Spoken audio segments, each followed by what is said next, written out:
Hello? Hi. Hello. How's Hi. it going? Hello. Good. Uh, Just trying to switch to my camera here. gotcha. You're good. Okay. Hi. Hi. How's it going? Good. How are you? Good. Sorry, I had with Zoom, so I'm trying to set it up so it doesn't look weird. Do you go vertical? No, I can't work there.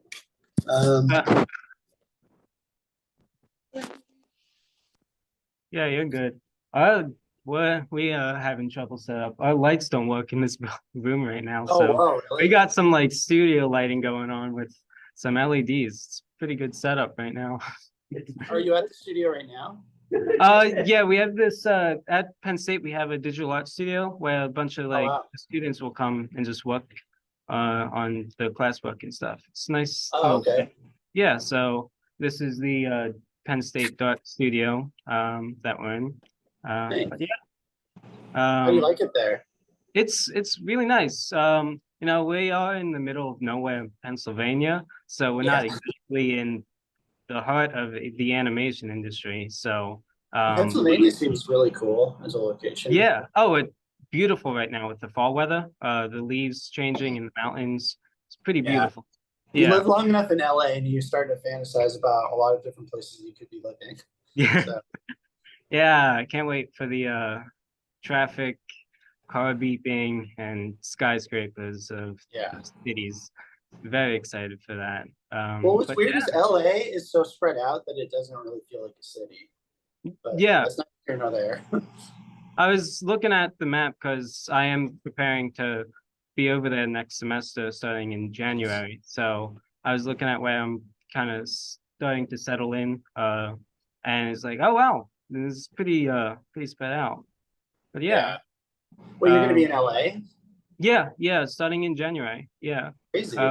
right around the Warner Brothers lot, like 6 minutes That's from. exactly where I live. Oh wow, okay. Yeah, I live Not to dox you or Warner, anything. no, Warner Brothers is that way.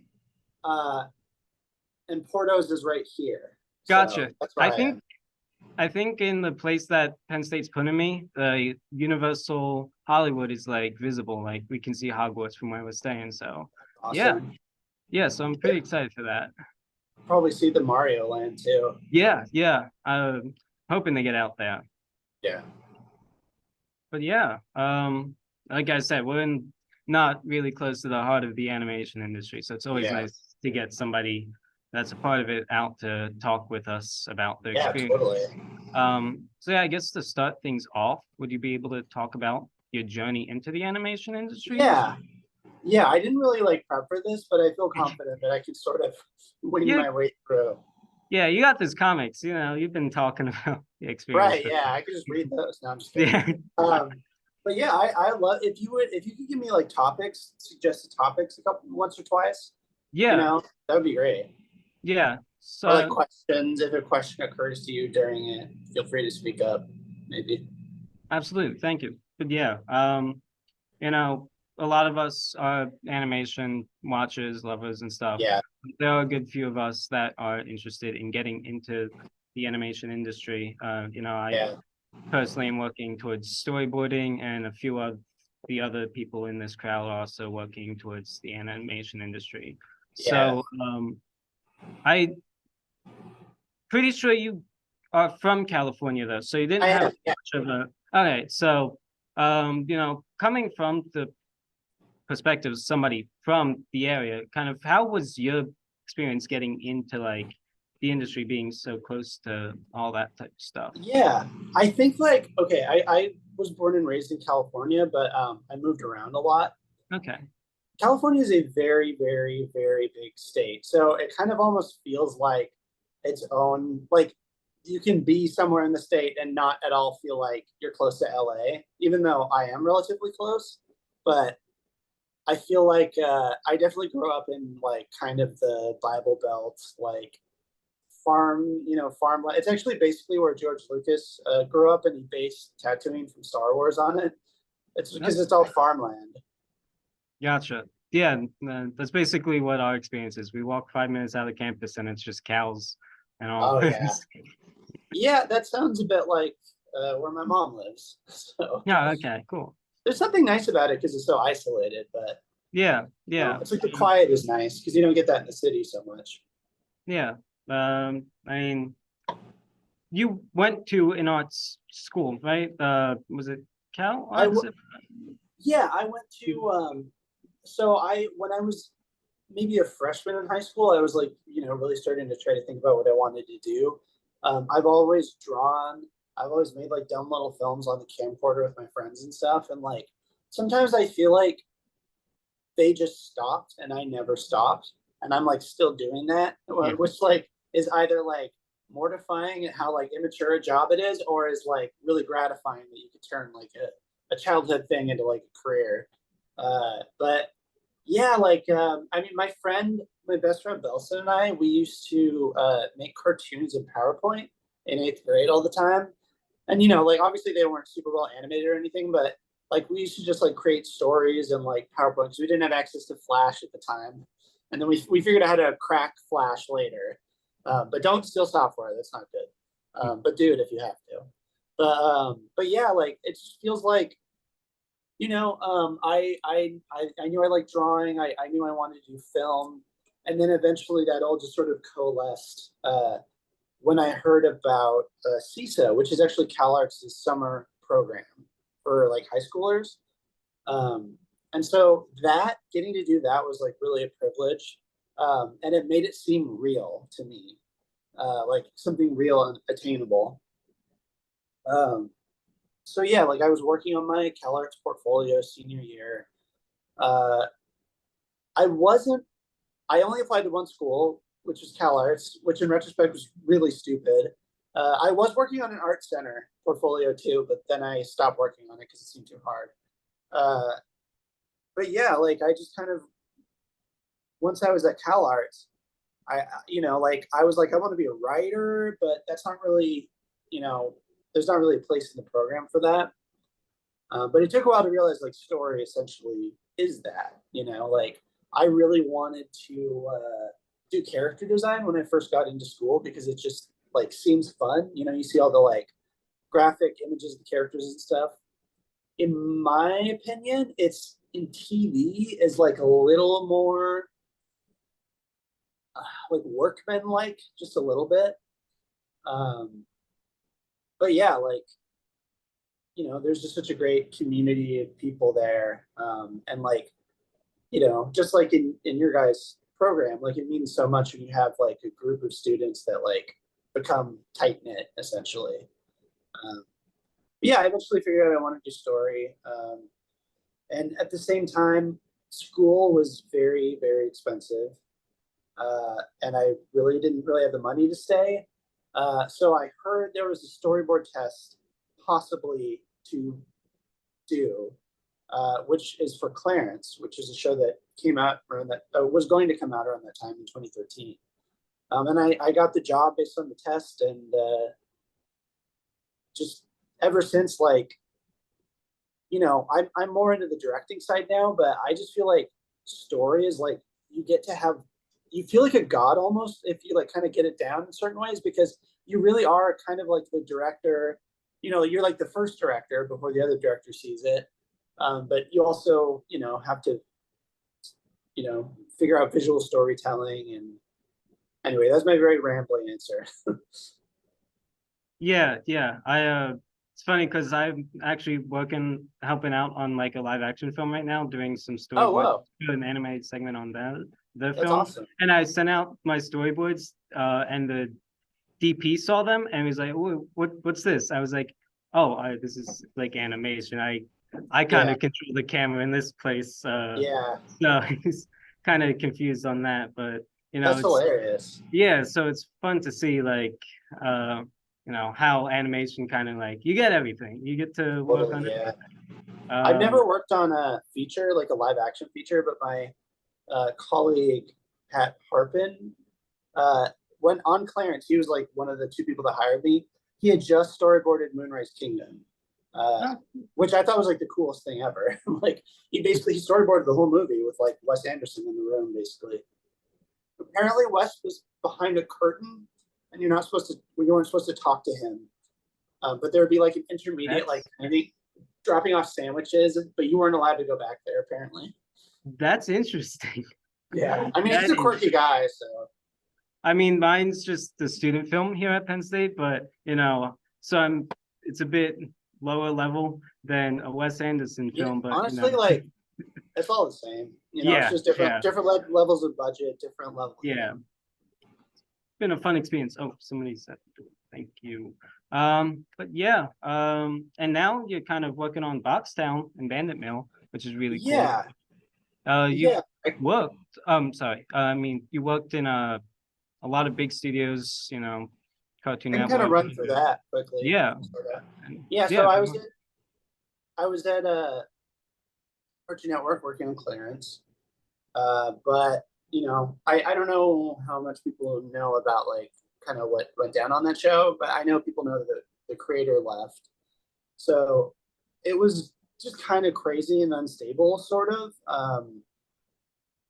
It's kind of like Lord of the Flies, essentially, and like a a forgotten building of Cartoon Network.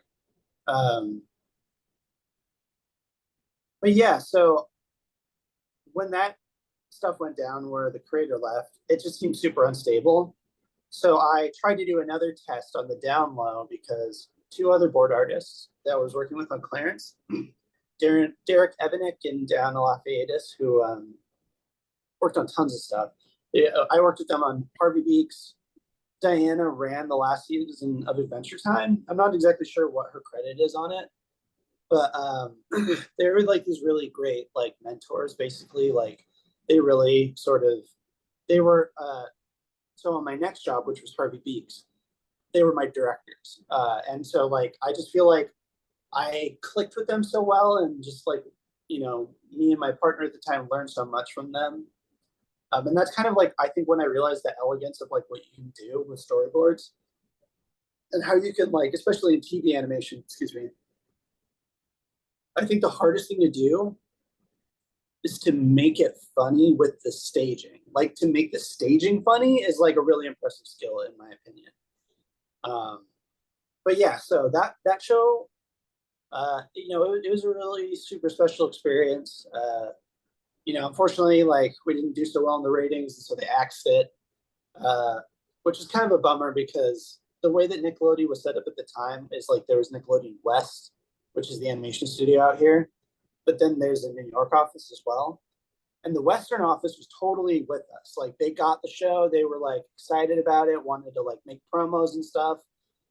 But the moment the show aired the first time and didn't make SpongeBob ratings, it was over essentially. I don't know if they still do that, but they dumped us on Nicktoons, which is a bummer. But yeah, then I jumped from that over to Big City Greens at Disney. I was over there for a couple of years.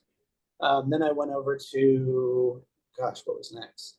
I believe DreamWorks, yes, on a show called The Mighty Ones. And then I was at Warner Brothers working on Jellystone, season 1. And then I worked on Strange Planet, which was my most recent job. And that's finally I got somebody to like hire me as a director, basically, because it's like it's hard because you got to get somebody to take a chance on you. And then I ended up going from directing to supervising directing because there's like a big shakeup on that as well. But yeah, that's sort of my like, industry professional story, I guess. But the indie stuff is like, it's totally kind of a separate thing from that. Yeah. Thank you for giving us kind of like the step by step how you get made it through. It's actually kind of funny. As I'm like preparing to get like an internship over in LA, I was actually talking to an alumni from Penn State. And he was actually an animatic editor on Strange Planet, Caleb Yoder. Yeah, Caleb. Yeah, so I was mentioning how I was setting up like guest speakers and stuff. And I mentioned your name, and he's like, "Oh, I know Charlie." Cool. So that's kind of a funny experience. But yeah, are you gonna get him to speak? I might reach out again. I was applying. I think he would do it probably. Yeah. He actually guest spoke to another club here about digital art like 2 years or so ago. So he might be booked from that already, Yeah. No, um, yeah, maybe but so. it was nice to talk to him about that. Sure. But yeah, you had plenty of experience in this bigger studios, but now you're running your Yeah. own independent studio, Bandit Mill. And maybe you can talk about like how that has changed kind of your view on animation from going from, you know, Yeah. to an So, independent. oh yeah. Yeah. So I had like pitched shows in the past, uh, like kid shows basically, because I was working in kids TV. Um, and none of those ever went anywhere, just because like I really did not know how to like put together a pitch bible and present something. Uh, but I eventually decided that I did want to pitch an adult show. And this was before I made the transition to working on adult stuff professionally. Um, like like adult shows and things. I don't know why this sounds so dirty when I just said it. I'm like doing adult shows. But but yeah, like so I started working on this thing. Basically, when I was in high school back in 2009, I had a web comic that was about these two characters. I think I was like 14 or something, or 15 maybe. And it was just like this crappy little web comic I did that like nobody saw, but it was very gratifying to do because it was fun to like be part of the community of other people that were making them. But basically, I put that on a shelf for like a very long time. It was just a thing that I did, but I like those characters a lot. And so I resurrected them for this adult show where it's now a film noir thing, like detectives and stuff. It wasn't like that in the previous version. But as I was working on it and working on the pitch bible and getting ready to try pitching it around, all this stuff started happening about like Netflix canceling all their shows and all these people laying things off. And it was just like, why, if you have just as much of a chance of success or failure either way, why not try the way that lets you own the rights, basically? Um, so I don't know how possible that is. That's what we're trying to do. But yeah, like all my sort of little collaborators, and I don't know, I said little, they're amazingly talented people.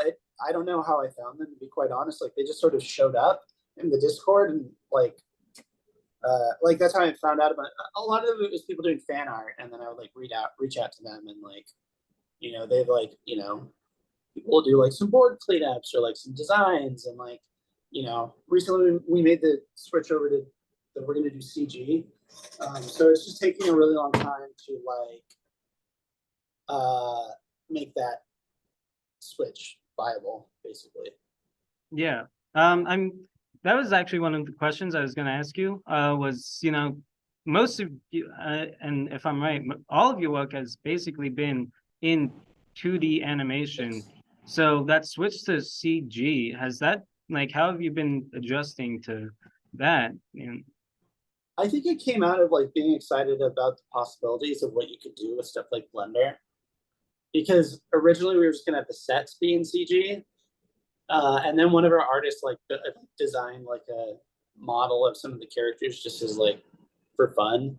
But then I was like, the more I thought about it, I was like, if we can find a way to make this like technologically interesting, not lean on the technology or anything, but like if there's a way to make this kind of like forward looking, I think like trying to do more with depth through CG, and like especially because it's a film noir and you want atmospheric lighting, and so you kind of need like depth for different light to filter through smoke or through fog, because it's not black and white, but it's like a colorful 1940s noir, but it's like very much in that stylized kind of Venetian blinds and smoke and all that film noir stuff. yeah. Yeah, I'm gonna ask like one more question. I'll hand it off to the audience, see if they have any Okay. questions for you. But I guess mainly I'm interested in how you've seen like an audience, you were mentioning Harvey Beaks when it didn't get SpongeBob like Yeah. numbers. They kind of axed it. now you're seeing with indie, a lot of what it stands up as is how much audience forms around it, and like Yeah. a fandom gets created around it. How do you feel, you know, indie productions like kind of my bad. No, Kind of you're good. but yeah, It's almost like the Wild West. Kind of. yeah, like how has like audiences affect did Boxtown, and like have you felt like, were you surprised at like how big things were getting at points?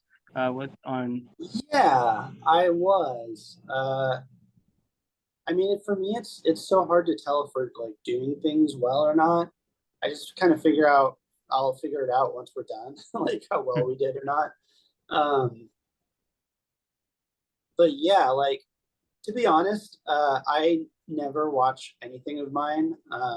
When I've worked professionally at a certain point, it's just like it became like mentally better for me to just like put it out into the world and then not really think about it again. So the difference with that is like with Boxtown, since it's my project, I can't really do that. So that's been like an interesting learning curve, you know. yeah, And just like it's such a learning process of like how, you know, the proper way to like be professional or like treat people or like make sure that like nobody's uncomfortable in like a community. And you know, like we have a bunch of moderators on our Discord, none of which I personally appointed. It's completely run without my input, which is great because I would not be able to run it well. Um, it is fun though, because sometimes we'll just like fuck around on the server and like watch a movie or something. So it's kind of nice that like sense of community basically. But yeah, like I think as the project keeps evolving and it's kind of turning into more and more of a musical a little bit, um, just because I really like songs and animation. Um, so that's been interesting. Like we've been working on a song that like we're gonna release soon, and we've been working on it since May, I think, but it's like done now. So that'll be exciting to like put out there, and you know, people can stream it if they want to. Um, but yeah, it's Kevin Tema's working on it. If yeah, that's yeah, that's exciting. he wrote the initial draft of the song. It actually changed a lot, but no, just for completely separate reasons. But I really want to get him for the other songs to do like a first pass. Nice, nice. Yeah, I'm very excited for what's to come. Been watching the like Good. creative vlogs and stuff. So Oh, nice. Yeah. yeah.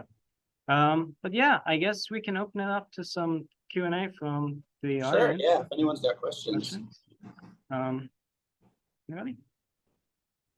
Yeah, you wanna come up? I have a few, but, Do you wanna come up? Yeah. Gosh, yeah. Hi, sorry. Sorry, Hello. I didn't know about the mic situation. So, yeah. No worries. I have a few that are mostly revolve around, you know, the production side of storyboarding, Yeah. writing. I feel like, you know, one of them, like for example, I'm working on some storyboard stuff right now, and I'm still like very unsure of what, you know, just logistically, is there a software that, you know, that is Yeah. used, or do you guys prefer the physical, you know, physical as the medium? How exactly do you go about just Well, you? for TV, the standard software is Storyboard Pro. You'll find that pretty much any TV studio and kind of a lot of feature studios too. I think feature has been slow to accept it, and they like draw in Photoshop a lot, board in Photoshop, which like I think is crazy. But I also love the drawing engine in Photoshop, so kind of get it. Yeah. But yeah, I can go through like kind of the workflow of like when I was doing storyboards. So like typically on the shows I was on, there's like kind of two types of shows. There's script driven, which obviously you have a script like fully written out. So that's a little bit more about like translating that to the screen and finding a way to tell it visually. And you know, you're still editing and stuff like that, but usually for script driven, the draftsmanship expectation is higher. Right.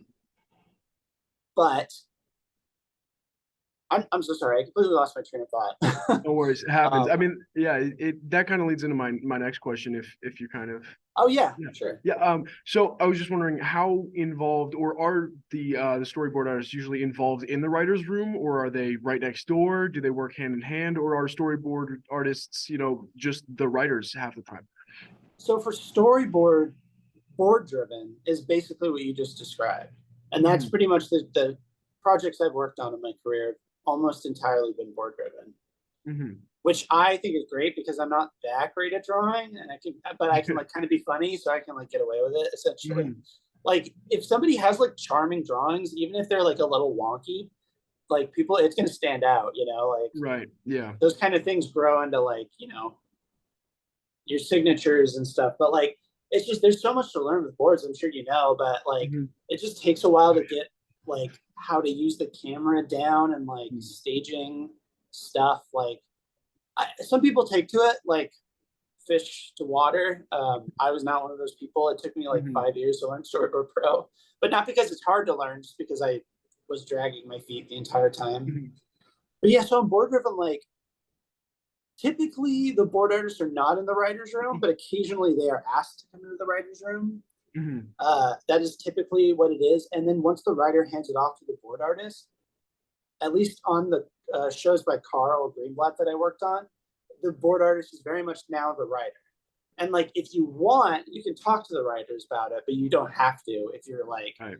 if you want to take it in a different direction and you have the approval of the showrunner, um, you know, things just move fast in TV. So a lot Mhm. of you'll be surprised by like what things can like get in and then like, you Right. know, end up being like, like the Phil face in Adventure Time or something. Yeah. I feel like somebody probably sneaked that in there at first. Mhm. But yeah, hopefully that Um, was answered. oh yeah, absolutely. And you started kind of getting into my next question is in the storyboarding process, how much do you want to prioritize efficiency? Are you making a separate storyboard for each individual arm movement or something that just Yeah. conveys? Are you conveying gesture or are storyboards and like the animatic stage two separate things where they Yes. kind of okay, yeah, that's what I Yeah. figured. Typically. Yeah, and how specific do you generally want to be in the storyboard stage? Do you want to focus mostly on, camera movements or camera movements and, just like how the character is moving, or are you more focused on blocking out and sort of figuring out where things will Sometimes be? when you're doing board driven, sometimes you do have to like kind of really roughly block things out. And Mhm. then sometimes like when you're talking with the showrunner, like, they're like giving you notes, but you're also sort of like kind of brainstorming a little bit. And so Mhm. like sometimes I feel like what happens in board driven a lot is like they'll kind of like get the story and the jokes down sort of, but like Right. technically that it might not entirely be like super perfect. Mhm. And then like usually they'll just get a lot of notes and like the Mhm. notes help them get the project on track. But typically, yeah, the animatic stages afterwards, there are some exceptions because some shows have people bored to radio plays, which are just like they've already figured out the audio of the scene. Mhm. And so like that can be really restrictive, but also like can be not restrictive because it kind of forces you to be creative. Right. Yeah. Yeah. I think it was it. I don't know. I was about to wax off some important quote to make myself sound smart. But I guess another question is in terms of writing and storyboarding, how does working on a budget, indie or full on studio funded, um, how does the budget affect the writers' room and the storyboards room, and does it fluctuating? I guess what would be maybe what things are Yeah. cut, what is extra time invested into, stuff like that. So like on the indie thing, it's very fluid and it's just constantly changing all the time. But on studio productions, they're very much more rigidly, you'll have a schedule that will, be available to you. And, you pretty much will have like, you might check in every Friday, which means that, showrunner and the directors will come to your office and look at the section. And then if they sign off on it, you just clean it up, like make it look nicer, basically, Yeah. with whatever time that you have left. Hmm. Huh. And I think my last question was just related to, what made you or what I guess pushed you towards the direction of the indie direct, indie crowdfunded, just a lot Yeah. more free. Was it the freedom, or was it flexibility, or A lot of it is like being excited about what's happening right now. Mhm. And besides that, like we really want to keep the rights to the stuff that we make, and that's Right, just yeah. not possible in TV Yeah, unless like you have like done a graphic novel first that's like a insane success or something. Mhm. But yeah, that's typically how it's sort of going to go. Yeah, I think is it Olin Rogers got like Right. he got the rights for Final Space just to make a graphic novel to finish, the Yeah, series, which 'cause is that season crazy. got canceled. Yeah, that's insane to me. And he's also working on the crowdfunded, episode that's kind of Pilot based thing. off of Final Space. Yeah. Yeah. Godspeed, I think. Yeah. But yeah, that's about all the questions I had. So thank you very much. Sweet. Yeah. Thanks for the questions. Thank you. Nice to meet you. Nice to meet you too.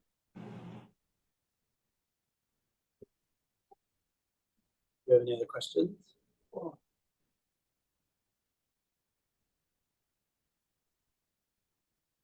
Hi there. Oh, hi. How are you doing? Good. I'm All right. Charlie. Oh, I'm Jackson. Nice to meet you, Jackson. Nice to meet you too. So, uh, my first show that I've watched of yours was Clarence, and I Oh, think okay. yeah, I was introduced to your Discord actually by Liam Oh, yeah. standing over there. And I gotta say, I'm really inspired by just how much you've built up off this indie project that you're working on. Oh, thank And you. I guess my main question is, what do you have planned for the future of the production side of Boxtown? So, honestly, I would rather do it myself than at a studio. And really, like, my dream model for what this is, obviously, I won't have this level of success because it was lightning in a bottle and the person was amazing. But, Mhm. with like Jim Henson and the Muppets, like, they just kind of existed and like we're sort of evolving, like, kind of in the public mind. And then, like, you know, it was just like 30 years of making stuff. Like, that's kind of the dream, I think, is like we'll get to do other stuff, but I intend to like keep making the show for as long as I live, potentially. This is pretty much all I want to do. So if it takes 10 years,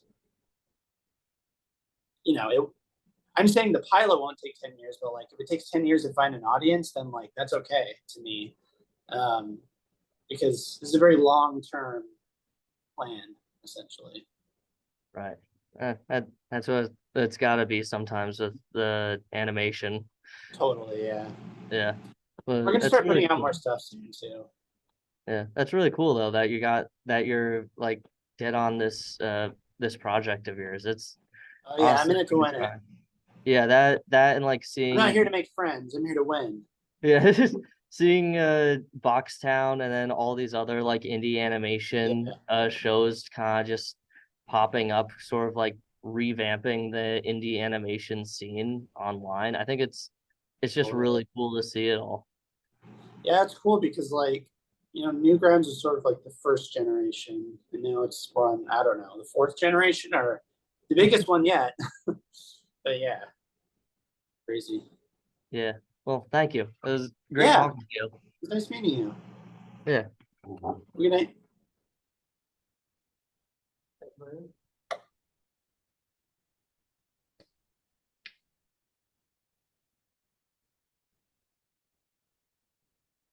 Oh, so many wires.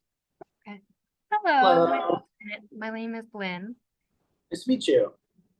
So my question is, well, I guess I'll give you a little bit of background.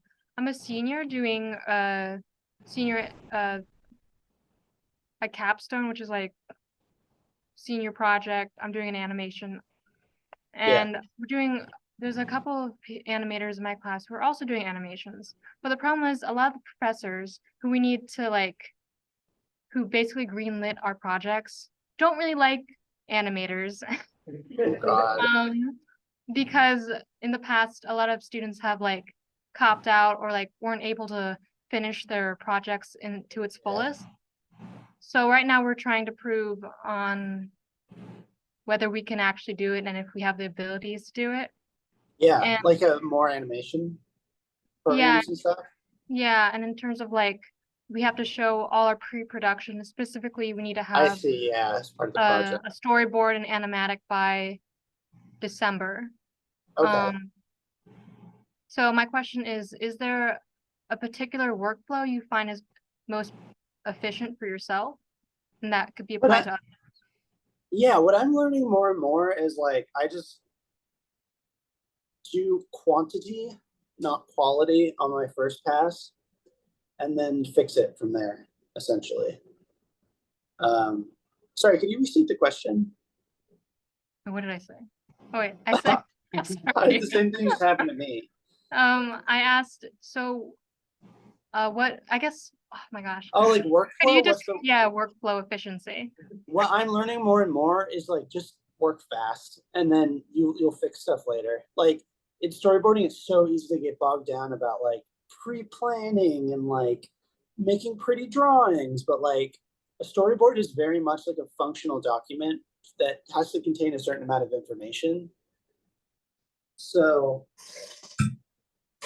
yeah, I think that's just sort of my advice to you would be like, you know, what's the quote, like move fast and break things, kind of like just, you know, everyone, all hands on deck, you know, it's messy, we're doing it. And then just like, as you get further into the project, you guys can keep refining stuff versus like, oh, I want everything to be perfect before we start, is like kind of a trap that I've fallen into with storyboarding. Like, you know, like doing thumbnailing or doing too much thumbnailing. And I think we should just go directly into the storyboard. Like, don't even thumbnail, maybe. Okay. That would be my advice. And TV is like very much about speed, obviously quality too, but I think that kind of thing is like good training for like if you ever wanted to do TV storyboarding. And this is a question more specifically on your workflow. Are you given the audio beforehand, or is it more like you just have to figure something out and then it's I've never worked on something with the radio plays before. Well, on Strange Planet we did it a little bit, but so most storyboarding jobs I've had where there's no dialogue written in the outline. The story will be laid out, but then it'll be like, you know, oh, like this character says something like this, but it's not really, it's more of a suggestion. So like in TV, board-driven animation, like the storyboard artist has a lot of control, a little bit, you know, like stuff can all like, I don't know, it's just, it's my favorite way of working personally. I've never worked in feature, but it just kind of sounds like you just sort of work on the same things forever, essentially in feature, because they're just like polishing it, making it perfect. So I'm much more the opposite of that. Like, you know, work fast and then put it down for a day or two and then come back with fresh eyes and then just like make it better. That's what I would say. Thank you. Yeah, thank you for the question. It was nice to meet you. You too. What makes me nervous? Oh, wait, let me sit down. Hello. Hi, my name is Jaden, and I heard that when you were younger, you was like you did your own webcomic, and I want to get into comics like once I'm older as well. So do you have like any recommendations like where someone should start to like get into that or how to start drawing comics? Honestly, just do it. Just start doing it. That's everyone is good. Just started and then just they kept at it and they got better. You know, like I know it seems like there's all these people out there like so talented and like, but those people like they're not prodigies. You know, like it's just sometimes you just have to really work on your craft essentially, especially with like anything that involves writing. So I would say a good way to start is like just like try to write every day, even if it's for like a minute or like not a minute, but like even if it's for 15 minutes or 10 minutes. Get in the habit of doing it every day, and that will carry you through. That would be my advice. You know, don't worry about if it's good or not, even like just have fun, you know, because you have to discover what's enjoyable about it for you as well, you know, because that's what'll make you stick with it, is if you figure out what you really like about it. You know, like basically I'm saying like we all have the power to like, you know, do a lot of things. Basically, it's just in, you know, I think comics are really fun too. And you know, one helpful thing to do is just like look into comics that are not, you know, the kind of traditional stuff. You know, look at the kind of like industry beloved books, but also just like, you know, buy a graphic novel that you just off the shelf that you don't know anything about. You know, like you need to, in order to be putting out creative work, you need to be in digesting, you need to be reading, and like you can't write without reading is one school of thought. I don't know if that's entirely true, but your brain needs like stimulation basically, especially when you're writing. So I think being in the habit of like reading regularly is really good too. Sounds like simple stuff, but like it really is that simple stuff that you just have to stick with for a long time basically. Okay. I hope that was useful. Yeah, that did help. One more thing is like to someone starting, would you rather prefer like digital art or like traditional art? Digital's more accessible and it's probably cheaper because you don't have to buy supplies all the time. To me, drawing on paper and drawing digitally are like kind of like two different skills. And I think, you know, it's good to have being able to draw on paper, but I think being in the practice of like doing digital art as well is probably good because that's pretty much in the animation industry what everything is basically. Yeah, I think that would pretty much be my advice. All right. That's all I had. So thank you for answering. Sweet, awesome. It was nice to meet you. Nice to meet you too. Bye.